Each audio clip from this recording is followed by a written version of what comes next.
Hello! We're back! I thought I did this last year, but apparently I didn't. The Stanley Cup Finals is upon us. The Edmonton Oilers and the Florida Panthers, a rematch of last year. I'm joined with Josh, for once, actually. For once. Because either we're both on and we don't want to do it, or we don't want to stream or make a video or whatever, or make a podcast, whatever. But game one, oil up. That's what they oiled up. There's one. They need to win. All they have to do is play 500, maybe 520, 500 for the rest of the playoffs, and they're Stanley Cup champions. They can go 3-3. We don't want them to go 3-3, but they just have to not go 2-4, pretty much. Well, step one of completing the Colorado Avalanche way of winning the Stanley Cup is complete. Win 4-3 in overtime. Step two, go into game two and destroy them 7-0. The funny thing, I can't believe I'm saying this, but I lost my thumbnail for a second. Oops, it doesn't matter. It'll be fine. This might be the cleanest game I've seen Florida play in a long time. That's saying a lot, and it still wasn't clean. They played a game that was actually not too bad for Florida. They didn't just try to kill Florida. For Florida. Yeah, but the second Edmonton wins game 2 is the second they kill Skinner. Well, Pickard's healthy now. Yeah. Pickard could jump into a game because he already did that. Alright, let's run through the goals. Leon Draisaitl opened the scoring. He opened scoring and closes the scoring, but that was beautifully placed. It was just That's just a Zach Hyman kind goal. That's a Zach Hyman type of goal, except Zach Hyman's injured, so now it's Draisaitl doing it. I mean, Draisaitl threw one across. Wallman, you just shoot at the net. Everyone's out of position. Just cap it and rebound, Draisaitl in. Beautiful. Beautiful play. Go to the net. Go to the net. And there's actually something I'm going to say, but I have to wait until overtime to say this. But it's not what we talked about before we recorded this, but I was talking to... I can say his name, he won't care. I was talking to Trent about something, and I have to bring this up because I almost said something that made it amazing. Pause for a second, because my friend just texted me. I texted him they oiled up as a reaction to the overtime winner, and he texted me they're oiled and bricked up. That should that should be what the game 2 recap is. Bricked up. If they win 7-0 like the Avalanche did. Yep. Brick hard, more like rock hard. All right, Edmonton. Who they are? Florida ties it at 10:49 is the time to flex shot. I mean, Kachuk, the Verhaeghe, the shot. That was the Bennett. It's Bennett's goal. At first, I thought it should have been goal interference, but then looking at it again, Kudak definitely just got tied up and it was bumped into Skinner. So that goal should have counted either way.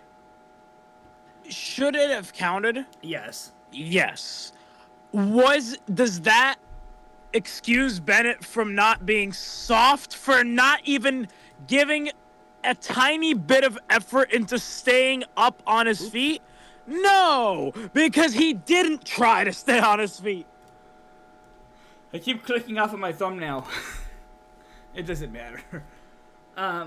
So we had the 2-1 goal, the Brad Marchand goal, the power play goal, 12:30 into the second. Was it the second or first? That was the first. First.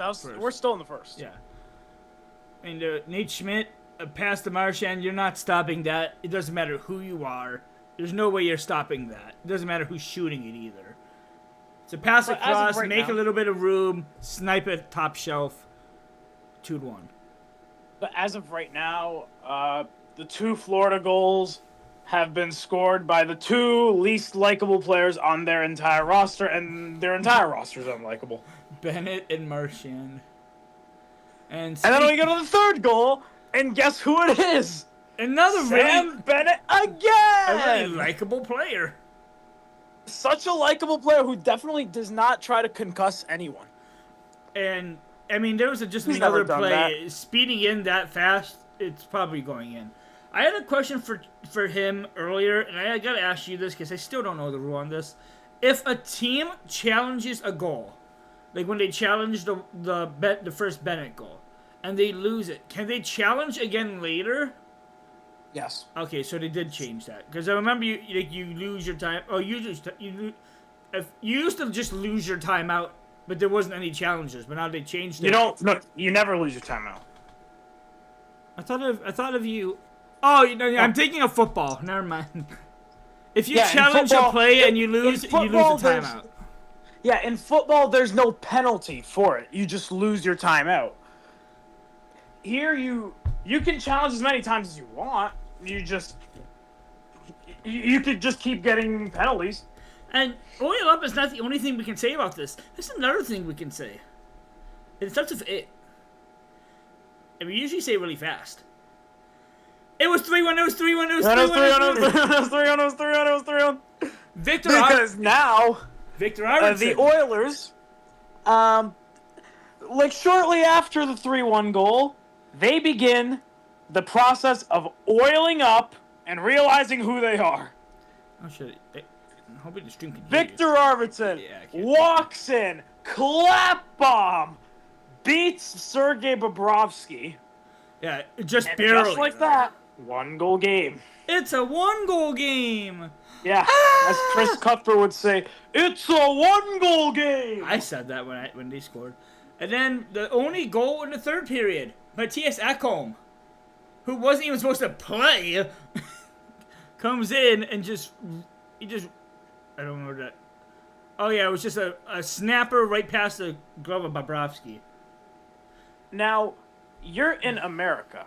I am. What broadcast did you watch? I used a website to listen to Chris Cuthbert. Okay, did you listen to the intermission report? I did on Sportsnet. I did not because I took... The one before the overtime. I did not. Because for the entire 15 intermission, maybe for 12 of the 15 minutes of intermission, they were just on a heated argument of, was the McDavid pass intended for Evander Kane going to the net, or Matthias Ekholm trailing Evander Kane? I'm watching the goal visualizer. Let's see. We should have this argument here. I'm on the side of this was intended for Ekholm because this is Connor McDavid, and this pass got so perfectly to Ekholm that it just doesn't happen otherwise. Yeah, I don't think he was getting it. Just looking at the goal visualizer, I don't think that was going to Kane. That was going to Ekholm. Because I think if it was going to Kane, he would have centered it more closer to the front of the net, not opposite side of the net. The argument for the pass going to Kane was Ekholm was not even close to his sightline. McDavid never even looked in that direction. Hasn't stopped him before. And still got the puck there. And my response is, this is Connor McDavid. So now we had to We're overtime. talking about Connor McDavid here. We had to overtime. And this is where I got to talk about the thing I talked to Trent about. In overtime, I sent him 2 players to score the game winner. I said it was going to be either Matthew Tkachuk. I lost it. Where'd it go? Hold on. It was either... Where the hell is it? I was just talking to him about it. Well, before we get to the goal, I'd say we should probably talk about the entire overtime I found it. Because there were 19 and a half minutes played before the goal was scored. But this is something I have to say at the start of overtime. Yeah. So, most of the time, except for tonight, because I forgot to, and you weren't on anyway, we always, out of you, me, Trent, and sometimes Nick, depending how pissy he is, we all, when it goes overtime, we all pick a player from each side to score a game winner. I went with Brad Marchand and Kasperi Kapanen. I almost lost my shit when he had that break. Ended it twice. I know. The second he broke off, I was like, holy shit, there's no way I just called that. Fuck, and it didn't. But the first minute, I would say, the first 52 seconds of that overtime were dominated by the Florida Panthers. They had two good chances that could have ended the game. And after the 18:52 mark of that overtime, Edmonton took over and never looked back. I see it. And they never looked back. There were moments where they were slowing up and Florida had some chances, but I don't think Florida really was pressing Stuart Skinner at any point. They were never really in danger of winning this game. And then maybe until like the 3-minute mark where it looks like Edmonton's finally getting tired. They are finally losing momentum. Florida wants this. They're running out of oil. They're running out of oil. And it really seemed like, I don't know about you, but throughout that entire overtime, especially the Kasperi Kapanen one, my initial reaction, I told my brother, you don't recover from these misses. You gotta score those. You don't recover from that. But then a minute or two later, I take it right back because I'm saying Edmonton does not look like they're slowing up. Florida does not have a response for that miss at the moment. I was really close to calling game 1 icing because of how many times they iced the puck in like 3 minutes of play. Yeah, like it was like win to draw icing, win to draw icing, win to draw icing, win to draw icing. Around play like the puck, 7-6-minute mark of overtime. Yeah, like it was just like, icing. Like stop icing. A lot of icing. Instead of stop going overtime, it's stop icing the puck.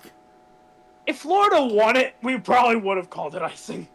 I mean, I guess that could be like a good idea if you want to just breathe for an extra minute. It's not going to give you it's not going to give you much because you're not changing. You can't change. I know, but at least you get a little bit, like an extra 15, 20 seconds to just stand there before having to go back. I hear it. Yeah, you said the number. Yeah, I know. 52. Yeah. But anyway, around the 3-minute mark, they look like they're running out of oil. Florida may be here to swoop in, and knowing how feisty the Florida Panthers tend to be, that's their moment. That's how they pounced on the Leafs in Game 3. The Leafs dominated that overtime, and then they let up. They ran out of gas a tiny bit, and then Brad Marchand wins it. That's what Florida does in overtime. Except here. Tomas Nosek, instead of going up down the ice... that's what I forgot to say! God damn it. Launches it deep to left! Like, the second I saw that, I was like... Did we just... Do I have to say it? And then I never wound up saying it. High drive! Left field! There it goes! See ya!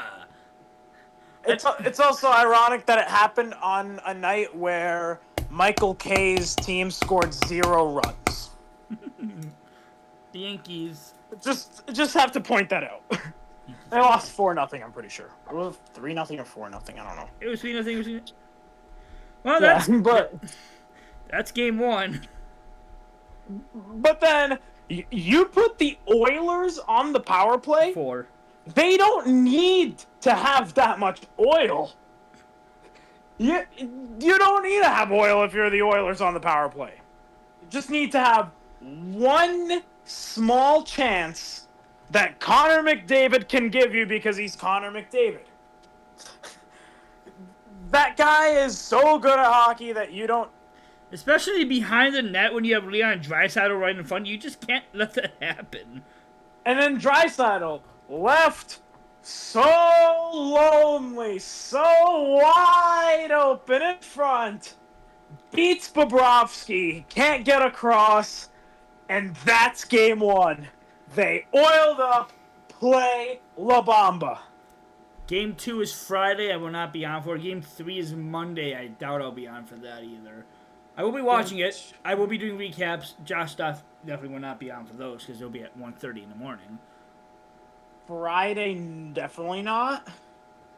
And then Monday, I don't know if I work. Monday is my... Monday... No. Can't. I like how you hesitated on Monday. Like, who cares? They don't... Just saying your birthday isn't going to find out. It is my birthday, yeah. Yeah, it is. He will be 52 on Monday. I will not be 52. Our combined ages will be 52 in a month. I'm not that old, but I am oiled. Okay, we didn't need to know that. Alright. The Oilers helped, okay? Game 2 recap will be on Friday. Any closing remarks? Oil up. Oil up.